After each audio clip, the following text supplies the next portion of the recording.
and welcome to Success at Scale, the podcast that covers business stories from experienced entrepreneurs, business leaders, and startup founders on how we translate business ideas to business results. I'm your host, Gregg Stein, and today we're going to talk live with Thor, founder of Strata, a relationship intelligence company. Thor, thank you so much for joining Success at Scale today. I can't wait to learn more about you. It's the first time we're even meeting, so I can't wait to learn. So anyways, let's get right into it. Tell us about you. Great to be here. First of all, I appreciate it and look forward to the conversation. So I am a startup guy, I guess. It's generally, when people ask me what I do, I say some version of either tech or startups. And I'm from Iceland originally, and when I try to talk to my family about it, it's just the conversation ends there. There's no concept for what either one of those two things mean, other than like fixing printers. But reality of it is that everything I've done over the past 20 years is obviously with other people, and those kinds of relationships, whether they're co-working relationships or friendships or whatever it might be, there's unfortunately no good tools to manage them. And this is something I realized many, many times, where I kick myself when I need to talk to somebody about something and realize the last time was 5 years ago or 10 years ago in some cases. So it's just kind of crazy that there's no actual tools to help you stay in touch. LinkedIn and others kind of scratch the surface. And it was just, I've started a handful of companies, and in each one, it's always like, who do I know that knows something about this space? Who do I know that knows more about it than I do? Who do I know that's investing in this space? And how do I just have a conversation with all of them and figure stuff out? That's amazing. So how did you get into all of this? We'll come back to your company in a minute, but how did you break into it all? So I started with it because I was doing contract work as a software developer. And short version is I wasn't allowed to work for a big company because I like I said, I didn't have a work visa at the time, but I was allowed to own an LLC. So I got into startups by way of I guess, sort of weird tax situations where as a result, I could start a company and then work with other startups and do all this stuff as long as I wasn't an employee anywhere. And that was, literally 20 years ago. And then I never looked back. That's amazing. Now, you studied computer science. Did I get that right? Yeah. And so when you were studying computer science, I have a son who's he's about to go to school for computer science, and you ask him what he wants to do, and you get some kind of stare, right? Were you making that stare back in the day when you were doing computer science, or did you have a vision that this is what you would be doing? It's a good question. My entry into computer science is really around problem solving. And I thought most problems that I saw at the time, 2000, 2001, 2002, were all sort of technology flavored problems. So how do you scale this? How do you drive this? How do you get this running on this device? How do you, whatever it might be. Right. And then from working with a whole bunch of startups, helping small businesses go online, helping mid-sized businesses incubate new stuff, or even building my own companies, I realized that all these problems that I thought were tech problems are actually people problems. Mm-hmm. And that technology was kind of it's important, obviously, but the bigger thing is basically human behavior. How do you actually understand human behavior at a massive scale and use technology to address whatever might come up there? And that's certainly not what I thought when I was studying technology, but it's you see the same movie a few times and you realize what the plot's going to be. And it's always like, oh, there's problems with the co-founders, but you need to re-engineer every piece of technology here. It's like, probably not. Right. But it is interesting, though, when you plot a path, you think you're going to get it right. You think you've got it nailed down, but sometimes it doesn't go the way you thought it might go. I'm sure you've experienced that a few times. Always. Actually, every single time it doesn't go the way you thought it was going to go. Well, on that note, you recently posted something. I don't know if it was on LinkedIn or somewhere that I saw At a big company, it's risky to take on a project or responsibility that's outside of your job description. And then you said at a startup, it's literally your job. Take on whatever the team needs. Let me just ask you, is that a mindset that, you do everything, or do you actually do everything? Like, how do you think about this? Well, hopefully it doesn't lead to you do everything. That's a kind of the downside of that. But really what it means is that at a big company, if you are, and you look, behind you, you have a full kit and other instruments, and I see a guitar and I see a few other things. If you're the drummer, you're not going to burst into a performance and take the guitar over from the lead guitar guy. That's right. You never want to do that. You never want to do that. That would be very strange. But if you're in a big company, it's kind of the same thing. If you're in design and there's a product manager and there's an engineer and there's a head of this or head of that, and then there's a whole division doing something similar but different, like it's the same kind of thing. If you try to like get somebody's client from wealth management and sell them some other financial services solutions at some bank. Absolutely. Right. Absolutely. So you get shut down in the same way because you specialize and you do your job, and anything outside of that job, you're probably stepping on somebody's toes. But in a startup, you nailed it. Yeah. So in a startup, you don't have those kinds of walls. You don't have when you see a problem and you jump on it to solve it. Well, then the problem is really just solved, and somebody benefits as long as the culture and the environment and the structure is set up to help move the ball forward. You also have to do your job. Yeah. So in a startup, it's really about how do you get the thing done that you're committed to doing. Plus, if there's other stuff that comes up, great, do that too. And I can give you countless examples of that. And it's really like all comes down to a few simple heuristics. The most helpful in my experience is to put the customer first. If you're doing something that benefits your customer in some way and is not a part of your job, fine. If you're doing it because you want to do it and you don't want to do your job, then that's a different problem. So there's a lot of structures you can use to sort of help understand how to drive, I guess, those types of teams, but they're fundamentally different from a large company. And that was really the point of that message, is that it's in a big company, everything you do pretty much is a liability if it's not directly related to whatever your bonus is, whatever your target is, whatever your job is, right? And it's a funny thing. I talk to executive teams all the time, and generally, like at big companies, generally the CEO will have the same message, something to the effect of customer-driven learning environment, competing with Amazon, very common in every industry now, or becoming the this of that, becoming the Uber of healthcare. So great. And then I ask a question like, so your teams should be like adopting some of these mindsets around experimentation, right? And connecting with customers and learning about all those things. And the CEO's like, yeah, we have to, otherwise we die. Great. So then I ask the executive team with the CEO in the room. So raise your hand if you've done anything like that in the last quarter, even one thing. And it is exceptionally rare that even a single hand goes up, right? Because they're managed by quarterly results and they have to hit them. And that's that. And doing this other things that are interesting, even in innovation teams, since we're on video, or strategy or whatever you want to call it, they still don't actually push and try to do proper experiments, properly learn and think about their customers. And a lot of it is this mindset of you stay in your box and then that's that. It's funny. I listened to recently a podcast type thing with a guy who founded Harry's Shave Club and also Warby Parker.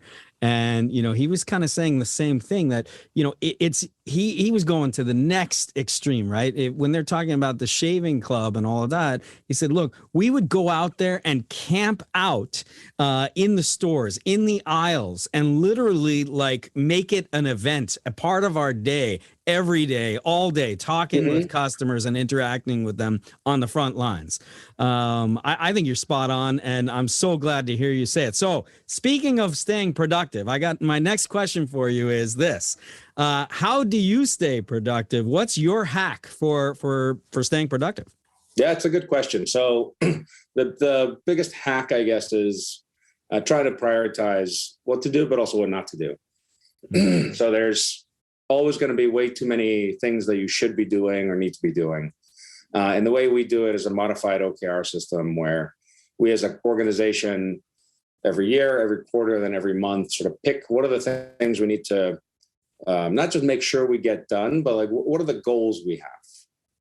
Like we also have to do the things we have to do. But if we're trying to launch a product, we need to get to a certain number of users. So great. So how do we get there and sort of work backwards from that? And how do we maybe double or triple that number and work backwards from that?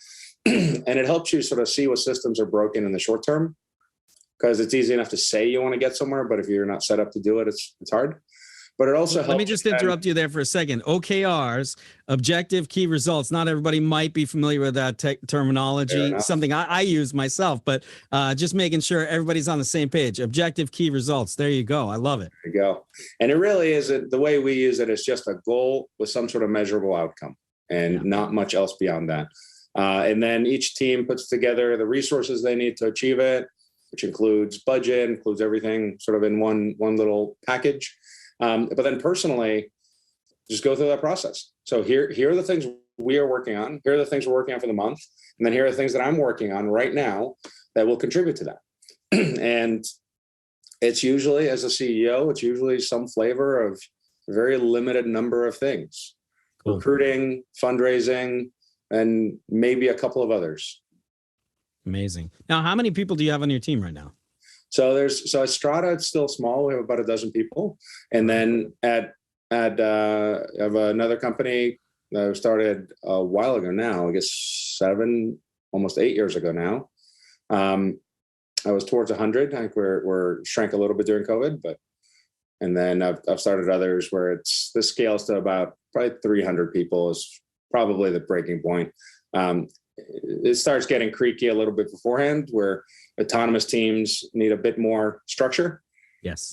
So what I like to do is about 60 or 70 start putting functional leaders in place as well. So everything works, like I just said, until that point where teams run kind of independently with a lot of cross-team collaboration and single goals across the whole organization, and then sort of fragmented in or fractally distributed into the rest of the teams. And then you start having product management, engineering, strategy, customer success, whatever it might be, layered in, where it gets a little bit more complicated, but try to keep it to as small as possible to get the job done as a single unit, and then have that unit as close to the customer as possible. So let's talk about you personally. And I do want to come back to the whole COVID nonsense. It'd be fun to, just kind of talk through, what you experienced in a business setting. I don't mean to minimize COVID for anybody that's listening. It's been a horrible, horrible experience for everybody. Like a pre-recorded caveat. Whenever exactly. They were like, oh, by the way, now here's my legally approved recording. Right, exactly. But anyways, back to my question. So, let's just talk about you for a second. Let's talk about you.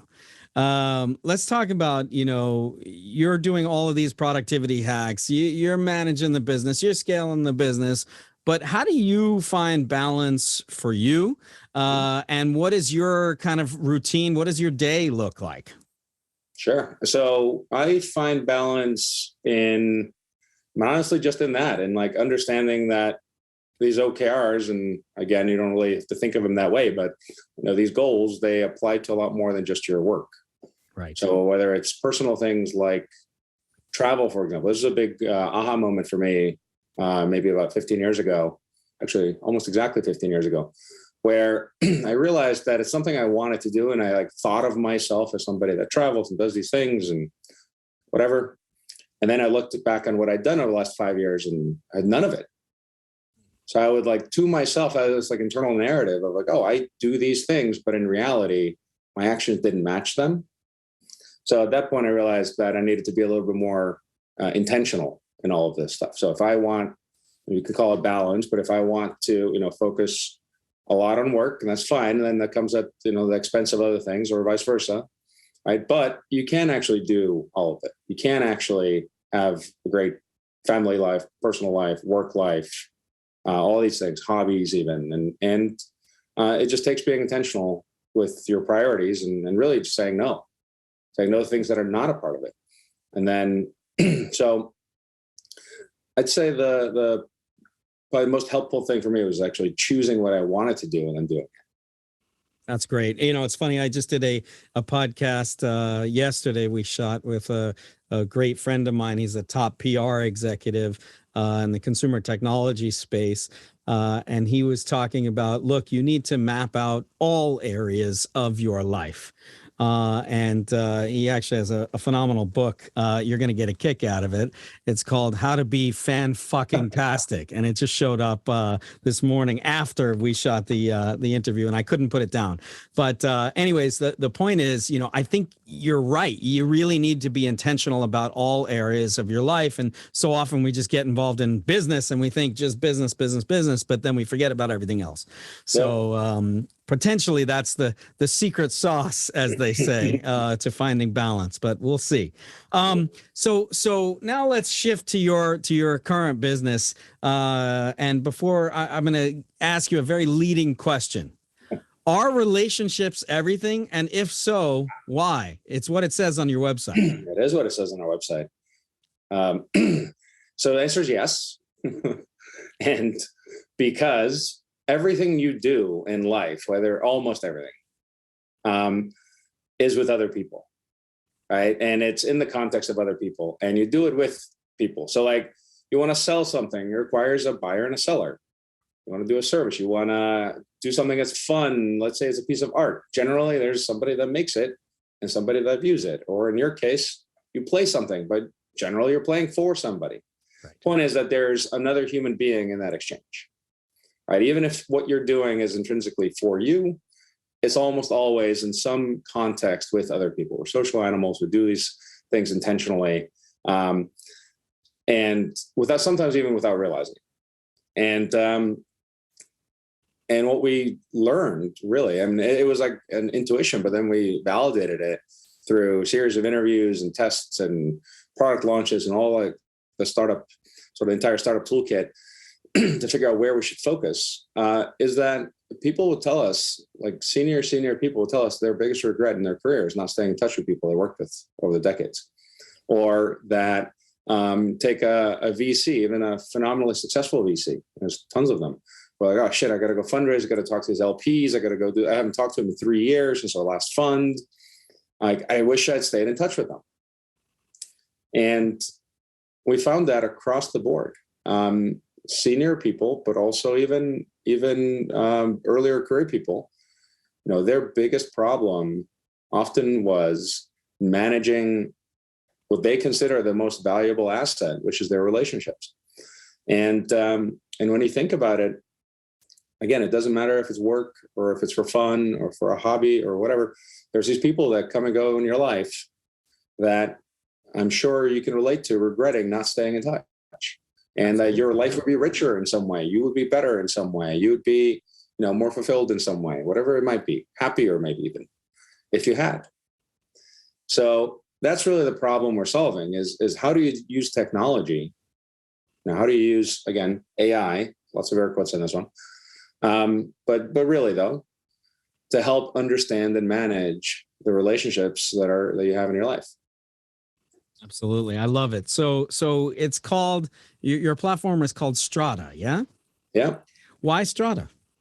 So we went through a bit of an exercise to figure out what best conveys this notion of you have different kinds of relationships in your life, right? So you have people that might be sort of passing, and that could be intentional.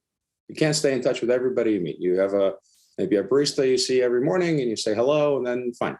Or you might have a realtor you talk to once and then hopefully never again in your life or something like that. Not to hate too much on realtors, but I think everybody can relate to that. So that's one category where it's a little bit transactional.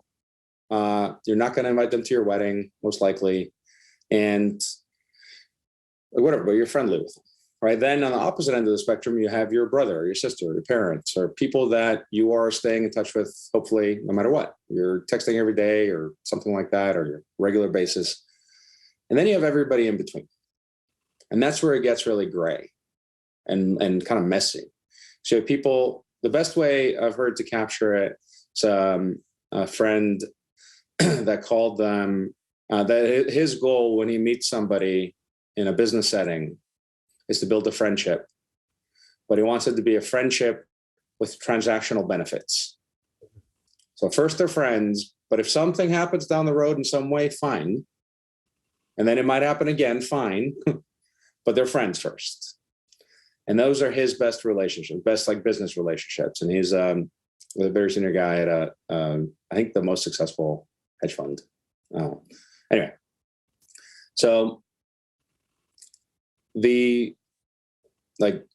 if you think about what those relationships are, really you're trying to get somebody, let's say they start here, you're trying to move them up a little bit. And you're trying to have your network grow, but not just by the number of connections, really it's by the quality of those connections. So what we do is we measure relationship strength across the board.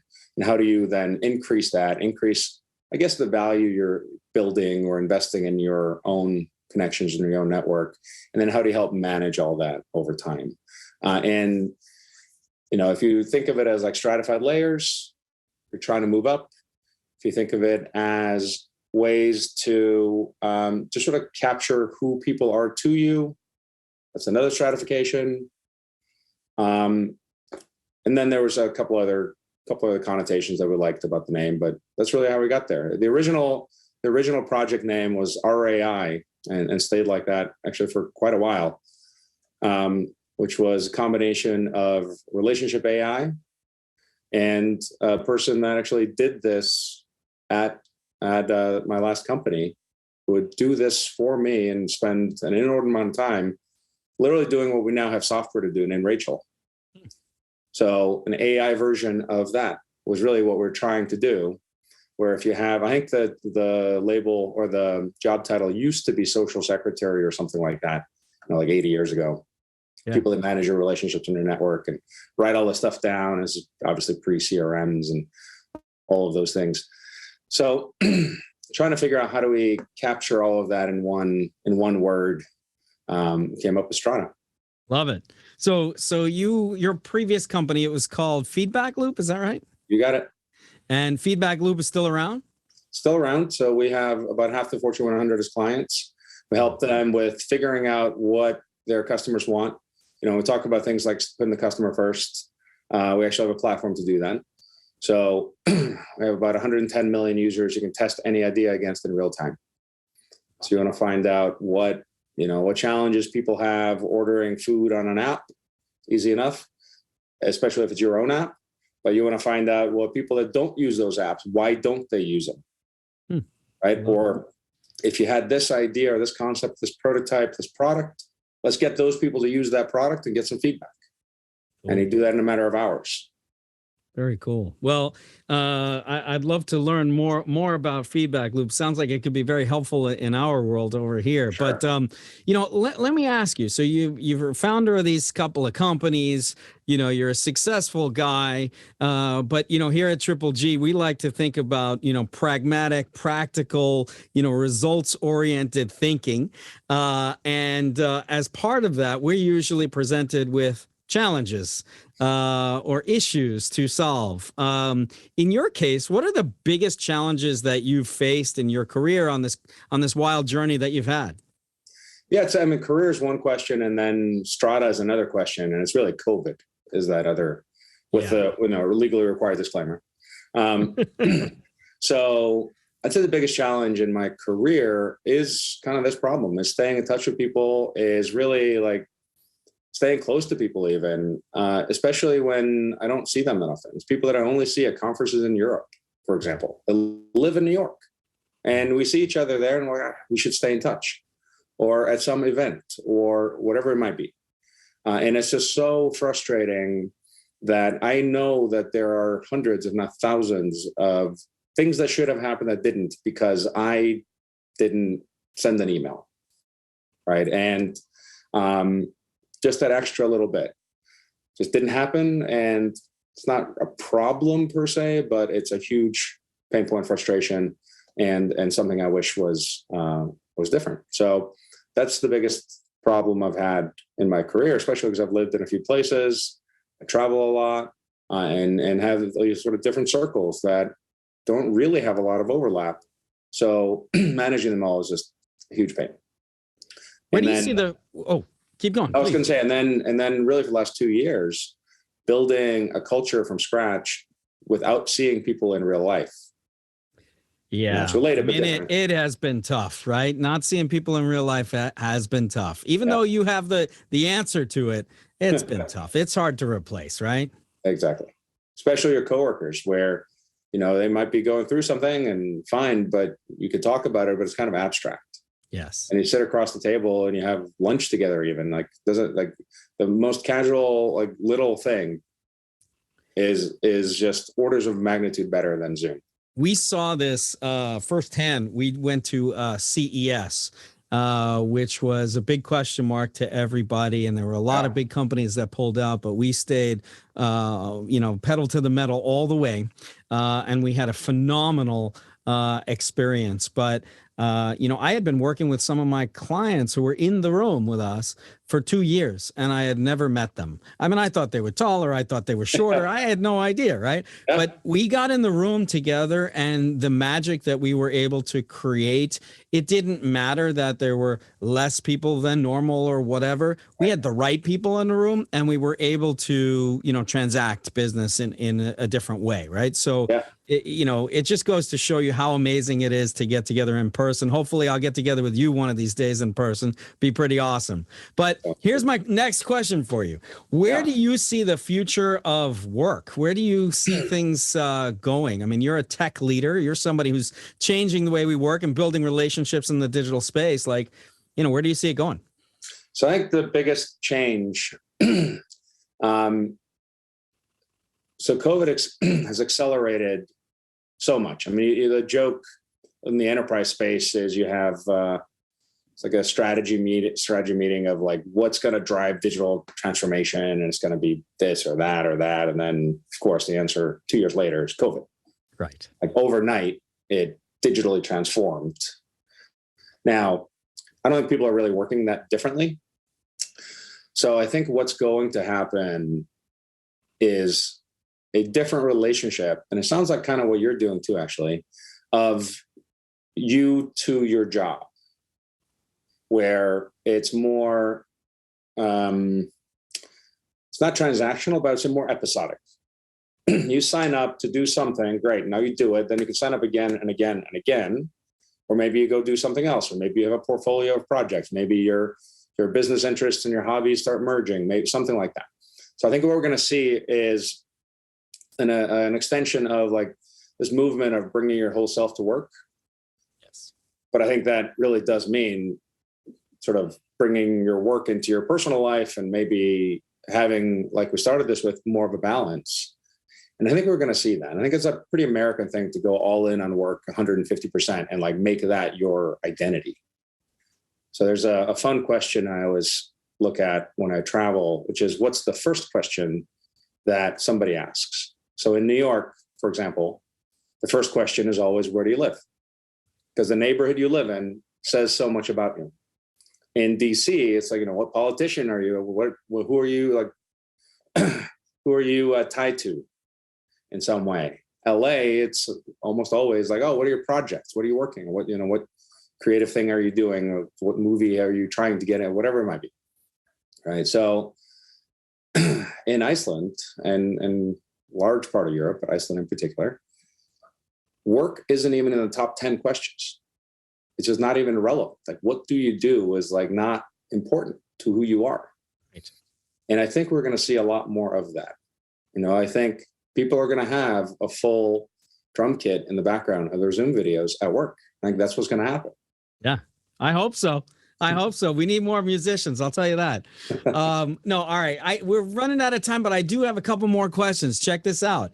If you, as a successful business owner who's probably out there doing all sorts of fundraising and all sorts of crazy stuff like that, let's change the game for a minute, right? This is an imaginary question, but if you won $10 million tomorrow, no equity attached to it, nothing, right? Just you got $10 million cash tomorrow. What would you spend it on? What would you do?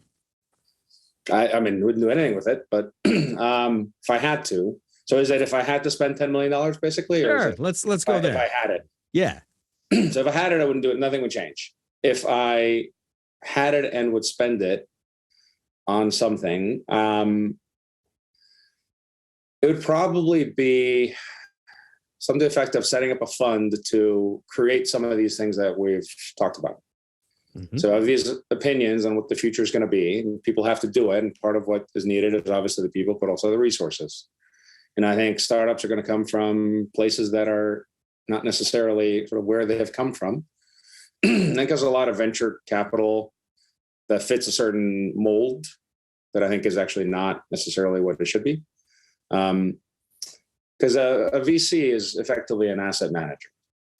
So they go to an LP, limited partner, they raise money, they tell them they're going to invest for 2 years, and they're going to sit on that portfolio for 5, 6, 7 years, and then they're going to get them a return, and that's that. But there's a lot of new companies that will need, I guess, another form of capital that doesn't necessarily have that same return profile that will, I think, actually create the future. And currently, there's no path for those companies to exist. So if I had $10 million, I would put it into that right now. All right. Well, if that happens, you call me. We'll get together. We'll make it all happen. I love it.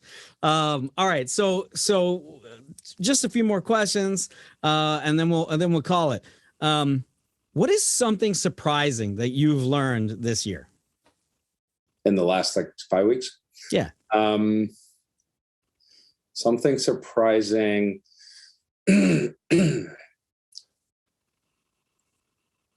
Let's see. It's a complete tangent, but something surprising was how few people can create massive global movements, how few people it really takes to create massive global movements, and how things that may last decades or even longer can come from literally a few dozen people with strongly held beliefs that are trying to do something.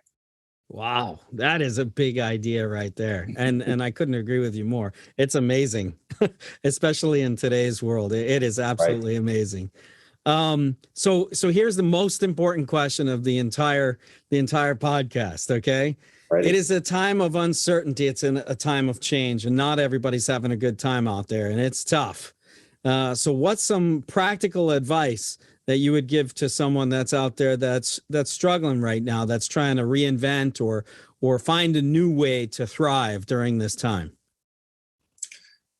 I would go back to what we talked about earlier, finding balance, but really it's finding balance in themselves and understanding what that means for themselves. And the answer is going to be different.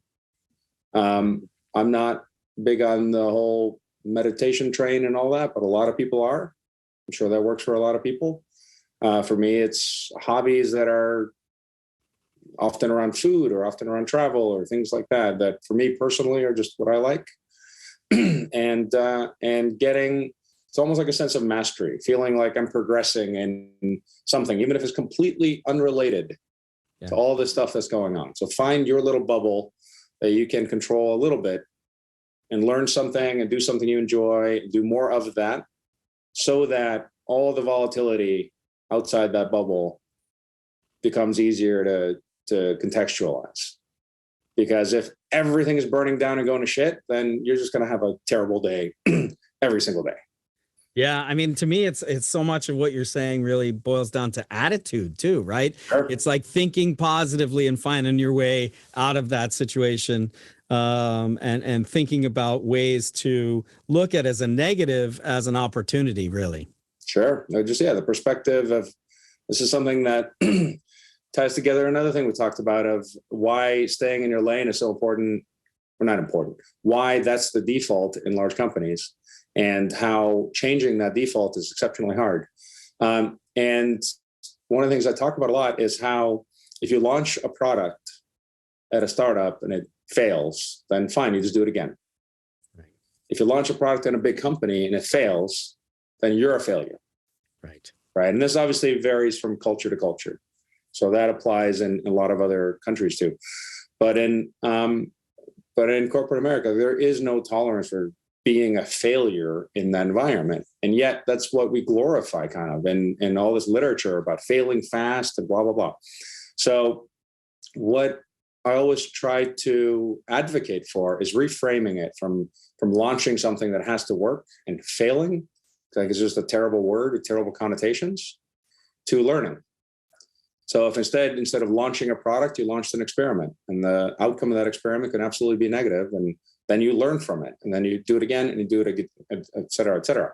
So if you apply the same thing, then all these potentially negative things become learning moments, learning experiences, right? And you're right, it's very much around about attitude and perspective, and you have to like look at it that way. It's not like that was terrible. It's like, oh, great, what do I learn from that? Absolutely. Well, Thor, it has been awesome talking to you today. I just have one last question. Where can listeners find you online? Yes, so there's not a whole lot of Thors running around except for in Hollywood, but that's a different thing. So I'm pretty easy to find. Last name is harder to spell, but my dad is Ernst, so I'm Ernstsson. And so you can find me on LinkedIn, you can find me on Twitter, you can find me on all of these places. If there's anything to do to help, it's Thor@strata.cc. Feel free to just drop me a note. And then anybody that's listening to this is going to be exactly the kind of person that we want to help out. So if you go to the website, which is strata.cc, sign up, and it's going to be an invitation only mode for a while. But send me a note as well after you sign up, and I might be able to talk to some people. Well, Thor, thank you so much for taking the time out of your busy schedule to join us. It means the world to us at Triple G and Success at Scale. Really loved meeting you today. For anyone that's listening, definitely check out strata.cc and be sure to like, share, and subscribe to this podcast. We're trying to spread the word out there and just spread some good vibes and help people through these crazy times and provide some real practical, meaningful advice to scale your business. If we can help you in any way, reach out to us, www.triplegventures.com. Thanks for listening and have an awesome day. Peace.